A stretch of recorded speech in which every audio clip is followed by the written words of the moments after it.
Hello brothers, brand new ভিডিওতে আপনাকে স্বাগতম।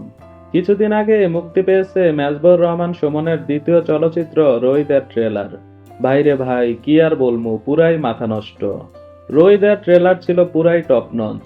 ট্রেলার দেখেই বোঝা যাচ্ছে মেজবুর রহমান সুমন খুব যত্ন সহকারে লার্জ স্কেলে নির্মাণ করেছেন রোহিত সিনেমাটি। সিনেমার location, colour grading, background scoring, VFX ছিল দুর্দান্ত। রোহিতের প্রধান চরিত্রে অভিনয় করেছেন নাজিফা তুষি ও মুস্তাফিজুর নূর ইমরান। নাজিফা তুষিকে তো প্রথমে দেখে চিনতেই পারিনি। রোহিত সিনেমার ক্যারেক্টারের সাথে মিশে যাওয়ার জন্য তুষি 6 মাস কোনো প্রসাধনী ইউজ করেননি, যার ফলাফল তিনি হাতে নাতে পেয়েছেন। ট্রেলার মুক্তির পর থেকে সকলেই তুষিকে প্রশংসায় ভাসিয়েছেন। এমন সাবলীল অভিনয় প্রশংসা পাওয়ারই যোগ্য। অন্যদিকে মুস্তাফিজুর নূর ইমরান তিনিও কোনো অংশে কম যান না। মহানগর ওয়েব সিরিজে মোশাররফ করিমের সাথে পাল্লা দিয়ে অভিনয় করে ব্যাপক প্রশংসিত হয়েছিলেন। এবার তিনি রোহিত নিয়ে বড় পর্দায় ফিরলেন। তার ডায়লগ ডেলিভারি আর এক্সপ্রেশন এতটাই ন্যাচারাল ছিল যা দর্শকদের এক্সাইটমেন্ট আরো কয়েক গুণ বাড়িয়ে দিয়েছে।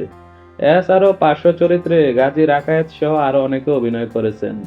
সিনেমাটির শুট করা হয়েছে সিলেটের শ্রীমঙ্গলে। রোহিত মুভিটির সবচেয়ে বড় প্লাস পয়েন্ট হচ্ছে এর সিনেমাটোগ্রাফি।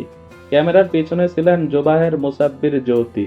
কি আর বলবো ভাই, এত সুন্দর ভিজুয়াল বাংলা সিনেমায় বিরল। সুমন আর জ্যোতির কম্বো রোহিতের ট্রেলারকে অন্য এক উচ্চতায় নিয়ে গেছে। আজ এ পর্যন্তই, বাকি আলোচনা হবে সিনেমা মুক্তির পর।